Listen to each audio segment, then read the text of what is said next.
Your life, good luck.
I think you can just get started, Dwayne. Shall we begin? Okay, so I'll just do a quick check to make sure folks can see the screen. Marty, can you just nod your head? I'm gonna swipe to the right so I have a full screen version here. I'll lose you in a second, but I'll present. So you can see the screen now, can you? Okay, wonderful. Well, hello everyone and good afternoon. I'm presenting in Vancouver. I can't see the screen, Dwayne, sorry. Oh yeah, awesome, thank you. I'm presenting in Vancouver from the ancestral lands of the Squamish, the Musqueam, and the Tsleil-Waututh people, where CityStudio works with patience but not yet permission. And I'm going to tell the story of how we're trying to gain that trust and permission to continue to do this work on the Salish Sea. My name is Dwayne Elverum. I'm the executive director and co-founder of CityStudio. We're a Canadian charity that for 10 years has been doing the work of academic and municipal collaboration across a range of strategic planning areas. I'll say a lot more about that, but I'd also like to invite Marnie McGregor to introduce herself, a co-presenter today. Hi, everyone. Good morning, good afternoon, wherever you are in the world. My name is Marnie McGregor, and I am an urban affairs advisor, also working with the Global Covenant of Mayors for Climate and Energy, one of the co-hosts of this session. And I'm here in Athens, Greece, at a very different time zone than Dwayne. Thanks for including me. Thanks, Marnie. So this talk is about a model of collaboration at a very high level between the academic institutions and municipal governments, a transferable model. And the context is that local governments are obviously starting to play an increasingly larger role in tackling all of the global climate challenges that we are experiencing: climate change and affordability and equity and reconciliation. And everyone knows that none of us can do this kind of thing alone, let alone a single city, and that we need to learn from each other. And that the aim for citizens and businesses and academia and governments to start to work together with new models is really a deep interest of ours. More specifically, how can these sectors start to do their part and work together towards these kind of solutions that we're all working hard for? And it turned out to be solutions to what are very common problems. However, in our work over the last 10 years, we've learned that it's very uncommon for municipalities and academic institutions to work together in the everyday business of city building. There are all these projects and some special programs, but they're quantifiably, they're very few and far between. And when you actually look for the work, it's very hard to find and to gather and to understand as a kind of cultural practice, and certainly not it's not a not a normal global practice. CityStudio is attempting to increase expertise in this area. As such, we started in Vancouver 10 years ago, and now we're a multi-site partnership and lab framework for municipalities and strategic partnership with our local post-secondaries. They collaborate in the ongoing business of city building every day in research, projects on the ground. These are meaningful, innovative policy projects and experimental prototypes. The model creates, it's really kind of a pipeline, and it creates avenues for innovation and experimentation inside City Hall. It unites city staff with post-secondary researchers to grow long-term relationships, ongoing relationships. It unites students and faculty with the skills and training opportunities inside the city. Cities are often corporate entities of often several thousand employees. In Vancouver, we have 9,000 employees. Toronto has 65,000 employees, and New York City has 325,000 employees. So these are very large corporate institutions. And it unites universities with the businesses of running cities on the ground as they try to activate policy and make our cities more livable, joyful, and sustainable. In this talk today, we're going to share lessons from 10 years of projects, 10 years of experiments, and 10 years of impacts in Vancouver, as well as provide examples from our 15-city network around the world. This is in Canada, Norway, and Australia. And we really aim for you to see how the CityStudio model can be adapted to municipalities around the world, and how it's a way to bridge the common gap between the academic expertise and capacity and the deep problems that municipalities are experiencing. This is work in the gap that can range from priority issues of social justice or youth engagement, the climate crisis, and now, of course, COVID recovery in every city around the world. We'll follow the presentation with questions that I've been asked to request that you put them in the platform, and then Miriam will move them to the chat in the Zoom, and Marnie and I will answer them. So this is really the story of how we built this partnership framework, this scalable collaborative model that unites these public institutions largely to work together every day.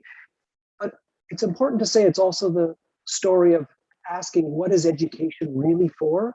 What is education for at its kind of existential level? Why are we all sitting in these rooms and campuses all around the world?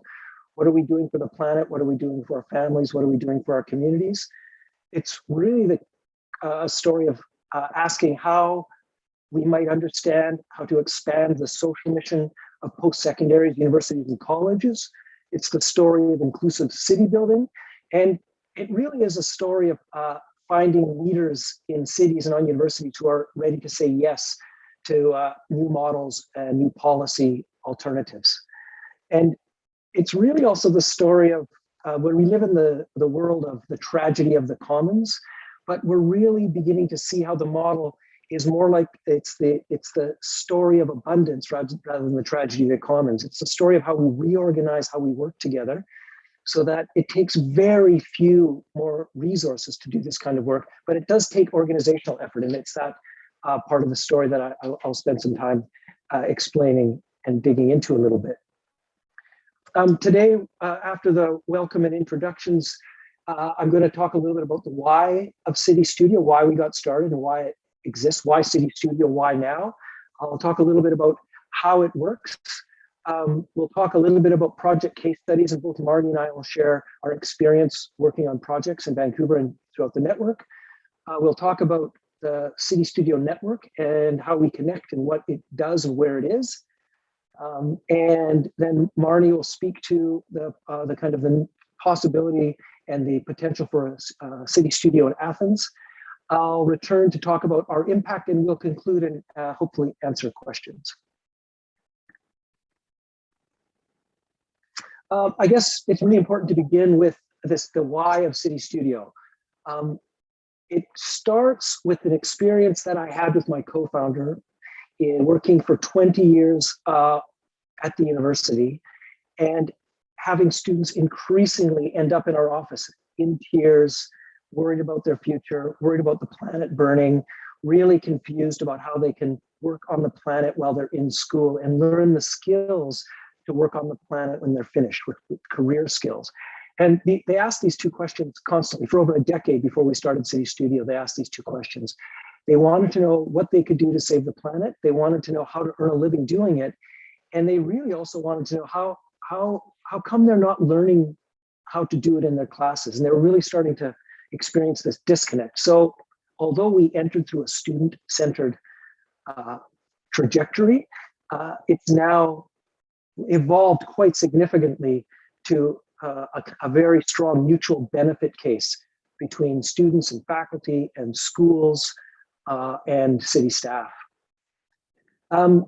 This slide is a picture from a previous mayor of Vancouver at our yearly showcase, where we'd invite all the students and the staff that had worked on projects together, and really offering the students and faculty a chance to work on problems together inside City Hall through collaboration.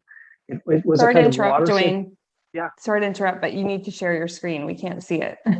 Oh, that's not awesome. Okay, let me try it. It must have bumped me out. Sorry about that. There we go. Are you there? Oh, okay. Yes. Marty, thank you very much. Okay. Good. Awesome. Here is Mayor Gregor, former mayor of Vancouver, really inviting faculty and staff to work with staff in collaboration on projects across all areas of the strategic plan. And we really learned a lot about students and universities in this context. We learned that they need to be coordinated and mentored to participate in this kind of work. It's not a big surprise, but it became the central work of CityStudio. We learned that students can do way more than they're ever asked to do in their classrooms. And that if they're invited in with a kind of very particular kind of structure, they can perform at a very high level. And that's been our aim for the last 10 years. We really learned that students want to be engaged with their minds and their hearts and their bodies. They want to do work that matters to the planet. And they really want to connect the work they're doing in their classes with the world they're learning about in their social circles and in the news outside of their classrooms. And lastly, we learned that they don't want to do this on evenings and weekends. It seems unfair to ask students to save the planet outside of class. So it really became a driving force in the past decade to create a structure that allowed students to do this kind of work in collaborative project-based learning, experiential learning, work-integrated learning in their classes. One of the drivers for this project was a question of engagement that we've asked thousands of times over the last decade, and that's when do we have our most engaged experience in life anyway? When is this experience? And if you're like anyone else, you almost never have this experience of deep engagement in front of a laptop. You almost never have it in a classroom, and it's rarely had on a campus. You often have this experience working in groups with others outside, solving a thing that is real with shared responsibility and actions with consequences. And so we thought, why don't we experiment doing that inside City Hall? And we were invited in to do this kind of work. And it really is a simple formula. And we hope a kind of increasingly present formula on campuses around the world. So I'm going to try and change slides. Marty, can you give me a signal if it just switched? Yeah, awesome. So what is CityStudio then with this in mind? It really is a plug and play partnership policy that allows public institutions and academic institutions and municipalities to work together with a really broadband MOU that's signed at the presidential and the mayoralty level. This MOU is essentially an adaptable partnership that allows them to build a relationship and then do anything they need to do within that relationship. The university brings all of the capacity and the expertise and the agendas they have for research to the city, and the city to that space brings all of the problems they have across all of the strategic planning areas. So we end up operating essentially as a matchmaker between municipal government, community, and the post-secondary sector. And it really is an occupied space in between these two institutions. And that's the way the model works in all 15 sites. We operate as a one-stop shop. That is, we will help people develop the stakeholder engagement. We'll create the kind of partnership frameworks, and then we will train the folks for the first year to run the organization. And then we all join together in a network. It operates also, interestingly, as a problem distribution service for the city. The city has problems. There is plenty of expertise, but often the infrastructure to distribute the problems is not as strong as it could be. It's difficult to invite people into a problem and have it operate in a controlled and effective and efficient way. And this is one thing I say that the CityStudio model can really assist with. And then lastly, it's a partnership that allows for risk-taking, experimentation, and prototype at the municipal level. We find that city staff become far more interested in working on experimental projects when it's collaborative and the responsibility to some degree is shared, but the kind of the fundamental activities are shared in this collaborative model. The other thing that we've noticed is that there are many ways the city municipalities around the world work with academic institutions, as I mentioned before, but they're often people dependent, position dependent, or funding dependent. And it's quite often the case that when a person disappears, the partnership disappears, or if the funding disappears, the partnership disappears. So when we scanned the globe in the early days of the decade, trying to find examples, they were very hard. People had moved on, the projects were shelved, or the program had come to an end. And so the CityStudio model in between the institutions holds the archive of projects permanently in an ongoing basis. So as people and funding shifts around, the projects are held in an archive. The other thing that we've noticed is that there's a global increase, obviously, in work integrated learning demands that students and communities are placing on universities. And the CityStudio model is a way to really provide students with skills and training while they're in their class to work on projects, but also to gain professional skills and professional networks in a kind of elusive way that is often limited to certain co-ops or certain service learning experiences. But the CityStudio is a high-level MOU that this opportunity is open to any student in any of their classes, which is we found quite an important aspect of the whole process. What do we do in this work? We work on several kinds of projects, and this bit of a ramp, it highlights the kind of things we worked on. We're often asked by city staff to do research of best practices or policy or data tech solutions. And in that case, we'll find a group of master's students or a research chair or a group of a class that's doing this kind of work to assist through their assignment. We'll often analyze policy or materials or supply chain. We'll do reviews of programs or policies, and we'll test them through all levels of the academic world, through bachelor work, through master's or PhD or research chairs. We'll do mapping. This is often geographical information systems work, or mapping local conditions, or research and marketing. We'll build and mock up prototypes. These are actually built changes to the environment in the experimental mode. These are often temporary, from 1 day to 1 week to 6 months. They're often visualizations that the students work on. These are design students of similar disciplines. We'll run experiments in quite a similar vein, but more formal experiments in a research mode. And we'll also run demonstration projects, second stage experiments, or engagement demonstrations.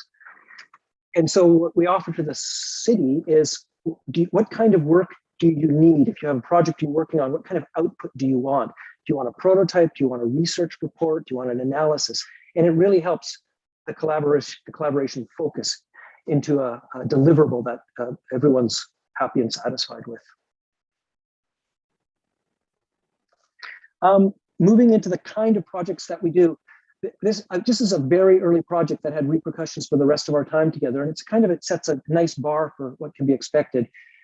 The project was unused or orphaned spaces in the city. These are small pork chops of land. They're often small boulevards of land small areas of space that aren't buildable. And the question was, through the Green City Action Plan, what can be done with these small spaces? And so on the top left, you see a map with pins, Google Map with pins. We mapped 4 neighborhoods of the 21 neighborhoods in the city with the intention of finding all of these small spaces, and created a listing for community groups to then apply to the city to work on these small spaces. An example of a project that came to fruition was this one here with a public art frame worked on by 4 students who assisted the city in designing and installing the piece. And it really was an attempt to say, how simple could public art be? And can students collaborate with city staff? And many people have seen this in the early days. Instagram, when tourists would come to Vancouver, you would find this frame in different feeds from different places in the world. Just a really simple example. Sometimes they're gardens, sometimes they're pop-up parks, sometimes they're small marketplaces. But this was permitted experimentation, and it was a kind of permissive space. Now, it was good for the city, and it was good for the staff, and it was good for the students. And what we learned in our evaluations is that students would provide very interesting feedback. They would say, this work is real. This work is the difference between kind of going to what felt like a normal class and going to a place that engaged my whole self, my whole being. Becky said it was the difference between kind of enjoyment and dread. Back to a class, and normal classes started to feel a little less kind of stimulating in some respects, she said, for her, as she got more and more experience outside the class, learning and getting credit for this kind of work. She also said it set her up for her professional personality, which is an interesting piece of feedback for us. And then she started to understand her value as an activist and as a student and as a citizen of the city in direct connection. We also do other interesting projects. We've done probably close to 2,000 projects in the last decade. I'm just going to show a few examples of what they look like. This is a long-term, multi-year project, an immigration partnership between an organization in Vancouver called Mosaic and the city on improving settlement services for new immigrants to the city. And it was through marketing and nursing and the city staff that were involved in social policy. And how could marketing and nursing and business combine skills and capacity to really help the city design an improved settlement services approach over many years. You can see it's very different than installing public art, but the model allows collaborations of any kind to be established. Another kind of project that we've done is collaboration between University of British Columbia here in Vancouver and Harvard University and engineers in artificial intelligence. We don't want to be driving around and we don't want to be parking, but while we are driving around and parking, we have to do it much better than we're doing it currently. So this collaboration was really involved in using AI and geolocation to make parking much more efficient. So you're not driving around and looking. It can help you identify parking that was much easier in this transition away from driving. Another project that we work on are things like mapping and researching the intertidal zone. This is a Building for Biodiversity project where the students were asked to take 3 sites and map the biodiversity in each of the 3 sites as part of the sustainability's goals for cleaner water, cleaner air, public parks that are more amenable to visitation and use. And on the top right, you see one of the students presenting to the city staff the report and the findings on the intertidal zone. So it's they really do start to work within their professional persona, as well as delivering true value to the city. Another interesting project, I probably don't have to say too much about the kind of the deep tragedy of the opioid crisis around the world, and especially we're experiencing it in very particular ways here in Vancouver, in the downtown east side and beyond. And this was a project between marketing and nursing and Vancouver Coastal Health around what does it mean to have this crisis and what are the knock-on conditions of this crisis? And is there something business and marketing can do to start developing a culture of learning from business and learning from marketing and learning from nursing? Is there a process of really paying attention to the refuse and the sharps, and what does it mean to have needle drop places, and how does that help us all sort of visualize this crisis in action, and trying to make a bit of a difference? And here again, you see the students presenting to city staff in the mayor's boardroom on the project. And then two more examples of kinds of projects we do, quite I would say visual and a lot of built projects. Here's an example of community gardens. These are landscape architects, environmental designers, architects, urban planners in cohorts through part of their studio work will design and build a community garden. There's a high demand around Vancouver and the Lower Mainland for community gardens, often long wait lists. They don't have enough. Most people live in apartments without gardening space. So we were helping one of the greenest city goals around offering access to food and access to green space. And so we built a bunch of community gardens, do the master planning, and build the projects, hand them over, sort of a turnkey operation to the community garden group in multiple locations. And then lastly, we do a lot of pop-up parks, and these are interventions that increase the livability and occupiability of our public spaces. From pollinator gardens to simple seating areas, which it seems quite simple, but when you talk to local resident association and local downtown business associations, the one thing we hear about frequently and regularly is we just wish there were more places to hang out. And now with the urban heat island effect becoming more prominent in cities, we're getting requests, you can see the bottom middle there, to create seating that can be permanent but moved around by city folks, that can be placed in the areas of the least heat urban island effect. That's the project we're working on right now. And I think, Marnie, with that, I just pause there and invite you to share any reflections that you might have working with the city in the past. Thanks so much, Dwayne. And it's really impressive to see all these projects, and these are just a small sample, as Dwayne mentioned, of the hundreds of projects that have been done over the last 10 years.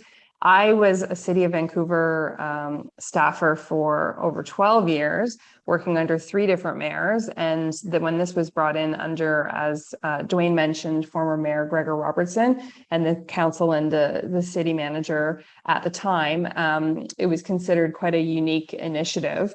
I've worked in multiple departments throughout my career at the city, including in engineering. And I was a consultation advisor for engagement on the Transportation 2040 long-term strategic plan. And then in 2015, there was a project. We had the provincial government at the time proposed a regional transit referendum, which wasn't something that usually happened in Canadian cities. In Canadian context, it was often an American example. But we were faced with this as a plebiscite to vote on the future of funding for public transit. So one of the CityStudio cohorts that I worked with a couple throughout my time at the city, but that particular one in 2015, just giving some of the examples, concrete examples of from a city staff perspective, what Dwayne was mentioning, which is city staff are obviously on the front lines, no matter whether you're an engineer on the ground doing actual work in one of the yards, or park board, parks department doing some of the work that Dwayne was mentioning, but also corporate staff. They're constantly in the sort of front line. There's a high degree of accountability that's needed with the public and the volume of requests that are coming in. So there's quite a high burnout factor, and also the need for these opportunities to engage with students. So from my experience, I think one of the things that I could speak to is really the enthusiasm and the energy that was brought from these students. So a small group of women came together and they wanted to provide some opportunity to help engage citizens around this transit referendum and that would look in a creative way. And as Dwayne said, there's often a physical or infrastructure element to it. And in this case, they proposed some kind of engagement for decals and sidewalk art or sidewalk messaging, where you could, around kind of transit stations, where there would be quite a bit of foot traffic and people would be engaged in kind of essentially like a election campaign where you would be encouraged to vote. And in fact, we were voting on the vote yes side. So we were advocating to support transit and funding for transit and whatnot. But I would say that the capacity from a staff perspective, I was seconded over to the Mayor's Council for Regional Transportation at the time to work with the actual outreach team. And the students that came in really gave that level of passion, enthusiasm, and a significant amount of energy to kind of a flagging team that was in fact under quite a bit of duress. And the professionalism that they brought, the ability to think outside the box. I'd say one of the biggest areas as city staff and engineers in particular, there's a set of rules and there's a set of policies and there's a set of sort of what can and can't be done. And what I particularly loved about the CityStudio experience was that students could sort of help push that envelope and ask really good questions about what is possible. So for example, a sidewalk decal or a sidewalk installation of any kind, there's a whole set of bylaws and rules and permits and things that you need in order to get that done. But, there were ways to figure that out. Often in bureaucracy, because there's so much on people's plate, the answer tends to be no.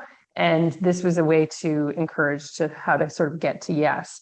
And I think that engagement, the opportunity for them to also see the reality and sort of the real politic of how certain decisions get made. I know that the feedback from that group that I worked with was particularly grateful for, seeing this kind of opportunity that hadn't happened very often in Canada, what the campaign looked like, how were we involved, what that looked like from a sort of decision-making perspective on our level of engagement.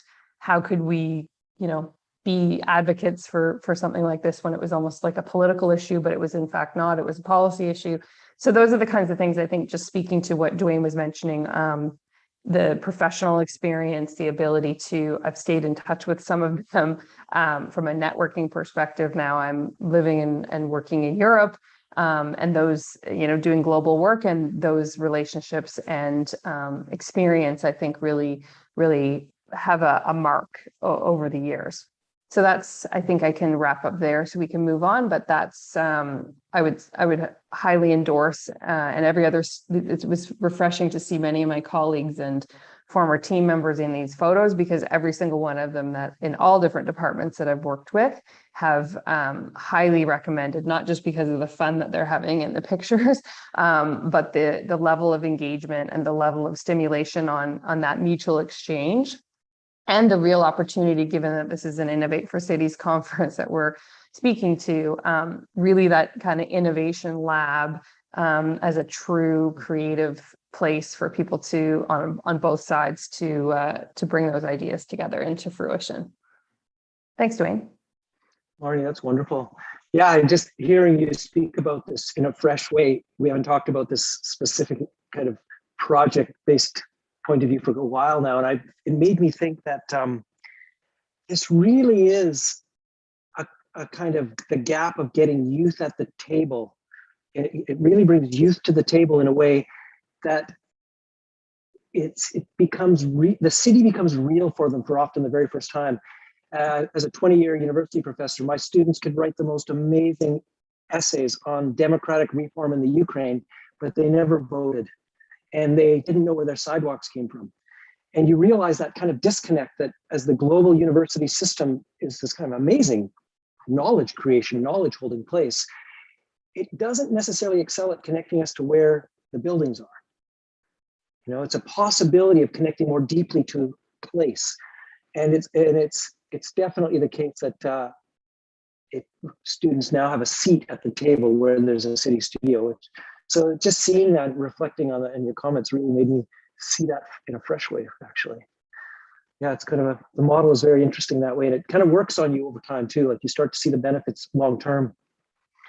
I'm gonna try, let's see if I can, there we go. So how does it work then? Like, how does this thing work?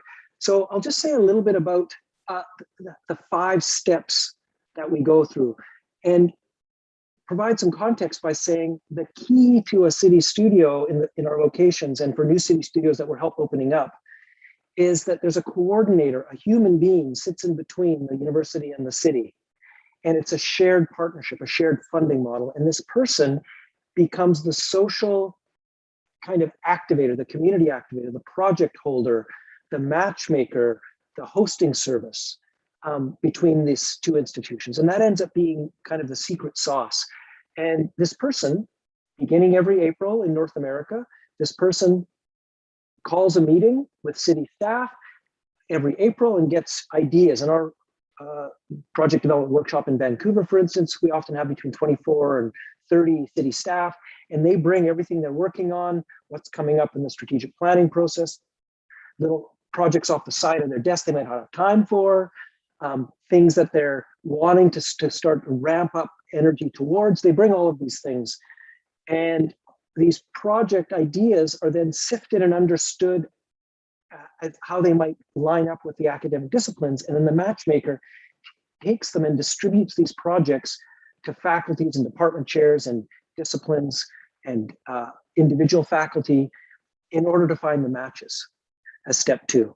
And then over the term, whether it's a week long or a term long or a year long or a multi-year project like the immigration partnership, the host maintains and helps the relationship continually be productive with deadlines and project deliverables and meetings and collecting of resources. So the projects have a place that aren't in one institution or the other, they're actually in a shared space. And then at the end of the project, whether it's a week or a term or a year, the projects are launched in public in some form, either through an experiment or a prototype or a policy provision. And then that public launch is documented and then shared at City Hall, either, well, both during a public showcase of projects, but also when the students present in front of council. Every year we present in front of council as part of our reporting process, as does every city studio. So that 5-step process is repeated annually, more or less. And then in next April, it starts over again. And we continually get a kind of growing pool of projects. And interestingly, from the university side, the service learning co-ops and work integrated learning, the gap in the system is often a shortage of projects. It's hard to find projects for students to work on. In the City Studio model, we have an abundance of projects because we're so closely connected to this corporation of the city. And so we have a never-ending stream of projects that we can match with faculty. So it kind of reverses the problem, or it solves the big problem in work integrated learning in universities across the planet. And this is what a year in Vancouver looks like. This is our studio here. This is an example that most city studios track their work in this kind of way. Each board is a term, so a fall and a spring term. There are some projects in the summer, but they're usually carryovers or elaborations on the existing projects. And then each line represents a project that has the project theme, the university or college that we're working with. It has the strategic goal that the project is working within. It has the city staff who's leading the project and the faculty member who's leading the students. And every year we can produce about 50 projects on 4 campuses, and about 800 students are actively involved in this learning method, in this learning style, and this project creation. That's Vancouver. For the last 4 or 5 years, we've been expanding the model. We help cities launch city studios, and then we help them run them, and then we all stay connected in a global platform, a community platform. And there's a list here of all of the cities we have. We have 12 in Canada now, with Sault Ste. Marie just joining us in Ontario. We have 2 in Australia, in Logan, south of Brisbane, and Bendigo, north of Melbourne, and then 1 in Oslo, Norway. And we're actively growing the network now. The aim is to double the network in the next couple of years, to kind of reach a kind of critical mass of cities working together with their academic institutions. And then you can see the impact at the bottom of this slide, that in the past 4 years now, we've been together as a full network at this number. So we have 15 cities.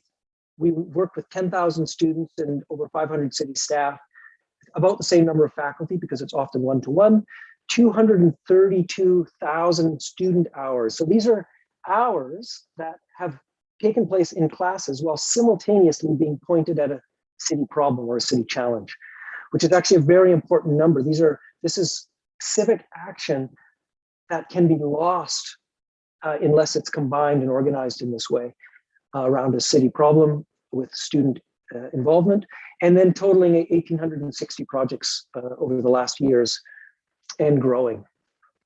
And with that, Marnie, I think I'm going to turn it back over to you.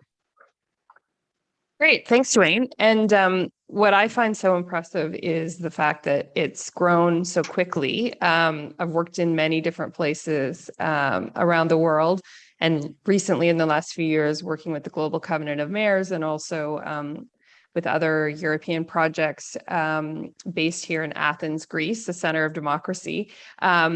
It's looking to what Dwayne said as this is really the it is a really key model that's plug and play in many ways. Being able to bring the academic community and municipal government together. So this in Athens, Greece, we're starting the conversations to plan for, there is currently a Oslo, as you saw on the map, in Northern Europe. But in Southeastern Europe, many of you in Vancouver or other parts of the world, unprecedented heat waves this summer. This is a climate crisis that we're dealing with on a daily basis. We're living the climate crisis, and that's in fact what a lot of the impetus was for the first Vancouver CityStudio with the Greenest City Action Plan, Greenest City 2020 plan that Mayor and Council focused on. So here in Athens, they have just appointed this summer a chief heat officer who is in fact used to be the chief resilience officer, focusing on sort of shocks and stresses, including heat waves. So that's a big part of the kind of climate leadership program. In their resilience plan, which is a 2030 long-term plan, they have actually in that policy document an opportunity to advance this kind of city municipal academic collaboration. So it's an actual strategy in that plan. And one of the things that we're doing as part of the planning discussions for launching a CityStudio chapter here in Athens is to have those conversations with the new chief heat officer and look at what those projects would be to implement, have students engaged to urgent action that's needed. So a small example would be, and I think some of the landscaping or pocket parks with the landscaping students would be some great examples where the pine trees that are planted in many parts of Athens and Greece are a severe fire risk. That includes public parks, that includes private property. But that is in fact something that where there could be the implementation of this activity would be for students to engage and have that opportunity to implement in real life practical solutions for these areas. So this is the discussion underway with the municipality. Obviously, as Dwayne said, needing to get the city bought in from the top down with the mayor, having discussions with the mayor and council, having discussions with there's a large number of academic institutions, public and private, within the region, and they have many students who are very, very committed to sustainability and resilience and those types of issues. So those are the conversations that are underway. We're gathering the local partners and participation from other private sector groups and philanthropy. And as Dwayne said, there's definitely kind of a model in place, but ultimately needing some of that seed funding to attract the seed funding to get started. But the real focus would be just emulating a lot of this great work from international examples and expanding particularly to Southern Europe and some of the resilience focus that's happening. So those are just some initial conversations that are underway, and looking forward to being able to do some updates on that in the months and years to come. Back to you, Dwayne. Thank you, Marnie. Yeah, it makes me think that in Vancouver, we have 4 universities participating, and that there's Simon Fraser UBC, and we have BCIT and Langara. And each of those schools obviously have some overlap in coursework and disciplines and degrees, but basically they have a kind of personality. BCIT is a polytechnic. Langara is a university prep university, a college. UBC is a global research university, and SFU is a kind of community-driven, community-focused university. And what we found is that they take on the projects that they're specialized in, but no one university can really solve all of the city's problems or work on all of the city's problems. Emily Carr, a university that we work with quite a lot, brings an entire arts and culture perspective to the work of the city. Designing historical plaques, telling stories, oral histories, visual art, for instance. So there's sort of place for all the different kinds of universities and different focus in academia to contribute to the city, which is part of the benefit of the collaborative model. Yeah. I think that's a great model. And yeah, there's lots of different, I think, similar in this landscape. And you've probably found that across different organizations, different cities where they have similar opportunities for that specialization. And that's what we're looking forward to diving deeper into. Yeah, and it's funny, the smallest CityStudio is in Corner Brook, Newfoundland, 19,000 people. One class that's taught twice a year that works directly with City Council. And so it's a very intimate experience in Corner Brook, whereas in London or in Montreal or in Vancouver and Oslo, these are multiple university partnerships. So it's adaptable to regional governments and rural centers, as well as more larger urban centers. And there's an interesting piece of this collaboration, which is something I alluded to earlier, which is there's a mutual benefit we didn't anticipate. When we started doing this work, I was really just trying to get my students, with my co-founder, get our students out of the classes and doing real things, because emotionally, it's sitting in classes and watching the planet undergo its difficulties, and communities undergo their difficulties. It really results in a kind of emotional trauma, actually, and a kind of frustration that's, when you dig into it, it's quite deep, it's quite serious. And many of our students are having a very difficult time with the gap between, on one hand, this amazing opportunity for education, on the other hand, planet in trouble. So we started with the students in mind, but what was unanticipated is you bring a group of students into City Hall, and it's kind of like, it's a bit like a Trojan horse, actually, because it opens up and all of these students come out, and suddenly the City Hall has a culture of students and learning by default, which can be chaotic, but with this kind of coordination I spoke about, this energy is really focused and it's really carefully tailored to the project. And we take responsibility, and we take this responsibility very seriously around how to bring a group of students in and have them do real work in meaningful ways that's mature and responsible. And so as a result, not only do the students benefit with career and something real and kind of engagement opportunities, but the cities and the staff benefit. City staff report deeper engagement. City staff retention has gone up in our 6-year evaluation survey that we launched. there's an opportunity for more risky projects, more experimental and prototype projects, and staff now feel supported to get this extra piece of work done, which may really mean counting ducks in an intertidal zone, which is an amazing opportunity for students, but it's an important piece that might not get done on time or even at all otherwise. And then of course, community benefits. Citizens are engaged as experts, their lived experience matters, and engagement overall goes up. So with one organized coordinator between institutions organizing these projects, you get a triple benefit, an ongoing mutual benefit. And then just to reflect back on a 6-year impact report that I mentioned earlier, we ask all participants in all years after 6 years of this work to describe their experience to us. So this is city staff, students, faculty, community, and community experts, and anyone who worked on a project. And we learned that 91% of all participants really felt like there was a vibrancy created that wasn't there before. There was a more livable, the city was more joyful, and it felt more sustainable. Action on the ground in the greenest city goals and beyond now was increasing. 87% of all participants felt it connected them more deeply to their city through action and collaboration and projects. 76% of those participants were actually inspired to take action after the project was over, either continuing or further action, joining community groups, finding another project to work on after leaving. And then this is an important, the last piece is very important for us, that we love this marketing statistic. Like, what's your likelihood if you recommend your grocer or your plumber to another person?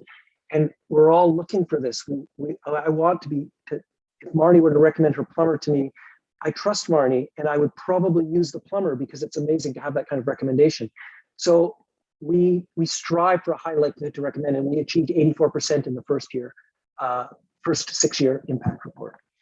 So that was quite affirming, I would say, after the first 6 years. And we're about to enter our second decade, and we're about to launch our next 10-year impact report.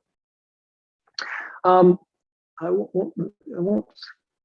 Let me see, is there anything? Yeah, so these are some endorsements. We get a lot of endorsements from our colleagues and our partners.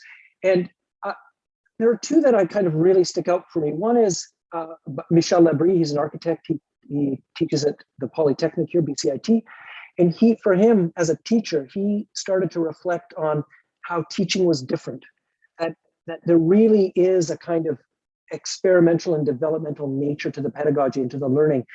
I think this is true of all experiential learning, and any experiential learning experts in the audience will surely know what this is. It's hard to describe it to people, and sometimes you don't believe it till you experience it. But Michel reminds us that he never went back. He will not go back to the transfer of knowledge way of teaching that was very much a staple of his practice before he started doing CityStudio projects. And then most recently, the federal minister gave us a beautiful endorsement when we started expanding work integrated learning opportunities with the Business Higher Education Roundtable in Canada. And that it was a real opportunity to give students work integrated learning experiences while they were in their classes, which was a kind of a special experience. There's some stats here around the student and the faculty and staff experience, but I think I will sort of move into the conclusion now and open it up for questions. We've been very fortunate to be recognized in a variety of ways over the past decade, and it's wonderful to get awards. But the reason I'm showing this particular slide is that each award comes from a very different sector of culture. Some of it comes from architecture and design, some of it comes from social innovation, some of it comes from education, some of it comes from business, some of it comes from municipal administrators, some of it comes from innovation arm of the university. And what occurred to us is that the model, because it's highly collaborative, different people and leaders from different sectors see a door with their name on it, and they see value, and the value extends through the networks back into community to these sectors where the people do their work. These are often students have done work for these folks, or these people have been part of a project, or they found us on the internet. It's really interesting to see that there's a kind of multi-sectoral recognition of this project, because we believe that's true, and then to have it affirmed has been a kind of really important part of our growing and learning. And who are we missing? Who's not? Who doesn't feel like there's a name on the door? It's a kind of next step for us in our expansion and our learning. And then, in a way, lastly, but in a way, most importantly, universities around the world, often at the presidential level and often through leadership levels, are beginning to point curriculum at the UN SDGs, the Sustainable Development Goals. And this is important for us because as more and more cities start to do this work as well, we're trying to allow students and faculty and staff through every project to start with a place on the ground. The project takes place in a municipality on the ground somewhere, often very small, something the former mayor of Bogota, Jaime Lerner, called this urban acupuncture. That project can be connected through a strategic plan in a municipality all the way to the Sustainable Development Goals. And the aim is to collectively aggregate the accumulated CityStudio impact towards the Sustainable Development Goals. We don't have a framework for doing this yet. We're starting just to map the goals on top of the project so that everyone knows what goal we're all working towards in a kind of large way, and what will happen over the years as the collective impact of the CityStudio network grows, and we're all mapping all of our contributions to the goal areas. And I think, Marnie, that was it, but I thought it'd be interesting to have you, if you have any thoughts on this last slide, because I know you're so directly involved in that work. Yeah, thanks. And just so you know, Dwayne, we put some questions in the chat. I think we've got a small group of participants, but we put some questions in the chat so folks can, nice. if they're still available and want to engage, we can do that. But otherwise, we can probably wrap up. But on the Sustainable Development Goals 2030, just to say, in Greece, there's a group called UN, United Nations Sustainable Development Solutions Network. That is a group that Greece has a chapter, but it is in fact run by Professor Jeffrey Sachs, who is esteemed from Columbia University and has been creating these kind of chapters of group sustainable development goal frameworks around the world. There is a youth chapter here in Greece and many other parts of the world. And what has been most inspiring to me in the work that I've done with them here in Athens in the last few years is the commitment to this. This is a framework. So in municipal government, this was on our radar, but not something we could really sort of, we saw it as a framework, but it was very difficult to tackle these large, sort of systemic issues. Number 11, which is the sustainable cities and communities, is sort of the most concrete, at least from my municipal experience. But the important thing about this, I think, as a framework, and you mentioned it, Dwayne, is the nature of this being sort of in the bloodstream for youth and people from all different walks of life to have this as a focus and an organizing principle to work around. And I think what is so important about this is how critical this is to, even though they seem like, massive objectives that are difficult to achieve, it gives that guiding framework and is a critical piece for advancing the activities and giving that kind of timeline. So what I do think is so great about this is the impact and the opportunity to get the awareness out, to have people understand that this is a guiding framework, particularly also making that linkage back to municipal government and making these kinds of lofty, global climate or other targets become real on the ground. So I think it's that kind of connective tissue, if you will, as to how that work can happen. And that's what I'm really impressed that this is happening as a framework, because it's really making that difference on the ground. And I know for municipal staff who are working on the front lines on many different files, it is difficult to make that connection sometimes to these lofty, United Nations, Paris Agreement targets and whatnot. There's a lot of sort of gap in between and a lot of room for creativity as to how to get there to achieve those goals. So I do think this as a guiding framework and using those as principles will be a really great opportunity for both students and staff. Thank you for that, Marnie. I know that it's a really interesting experiment as we try to align any municipality strategic plan with the goals. And we're learning already that a CityStudio project in parks might actually be a kind of life on land goal. It might work towards a target in life on land.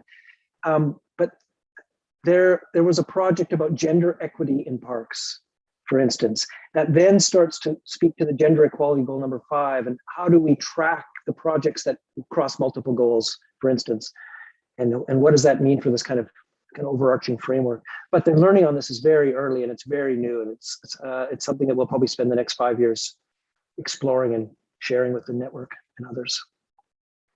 And it's a critical piece of work. No, it's seriously. So that brings us to the end of the presentation. And Marty, you mentioned that there are questions. Unfortunately, I can't see my chat, or at least I can't understand it from the window that I'm in. Can you see yours if there's any questions that we can address? So we didn't get any feedback, but we put out some questions. I think it's a really small group, but where are you from? Where would you like to see a CityStudio? Okay. What do you think could work for you? And how could a CityStudio promote urban climate innovation in your city? But we haven't had any responses. So I think we can probably wrap there for the most part. Maybe do you just want to say a few closing words, Dwayne, and then I can do the same? Sure. Yeah, no. So thank you. So from a CityStudio perspective, we are a charity. We're a Canadian charity, and it's become really apparent that we're working in this gap with quite a lot of energy, because we've seen the model really work on the ground, and we've seen how it can change lives. What we're really interested in doing is finding other cities that want to sort of embark on this experiment with us and join up with us. So, I'm aware that this session is being recorded, so it's very likely that events in the next weeks and months, folks that know people in other cities and know people who are decision makers in other cities, if it's something that's on the strategic plan around campus city collaboration or academic municipal collaboration, and you're wondering how to proceed, really look forward to hearing from you and hoping we can answer some questions about how the model works and how we can adapt it to different locations and provide examples and put you in touch with folks to learn more. But otherwise, really, Marty, thanks for joining me today. It was always fun to work with you and really informative, and I love to hear having heard your reflections as well on your time again with us. Great. Thank you, Dwayne. And as people can see, there's the citystudioglobal.com and the Twitter handle there as well to get in touch. I really encourage people to go to the website, new branding and content all the time, really good Twitter content as well. I follow along and amplify as much as possible because it's fun to see all the activities. And then just to wrap in terms of the linkage back to this conference, the Innovate for Cities conference, I think what's really critical is, as Dwayne just mentioned, that this is a usable model that exists, came from Vancouver, proud product of Vancouver, but really expanding around the world and across Canada and other parts of the world, and how important it is for that kind of innovation opportunity to bring those different groups of people together in a comprehensive way, have the students and youth who are so often ahead of the curve of these issues on any topic that the city finds a priority, wanting to have that be the real opportunity for digging deep, getting to know their city, engaged in their city, engaging city staff, enlivening city staff, and having them really come up with the best solution. So I just can't be a bigger champion for this as a project and a model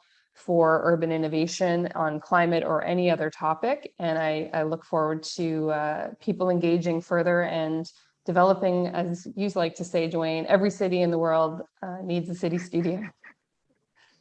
I believe that's true. All right. Thank you very much, Marnie. And thank you all. Thanks. Take care. Bye-bye. Okay.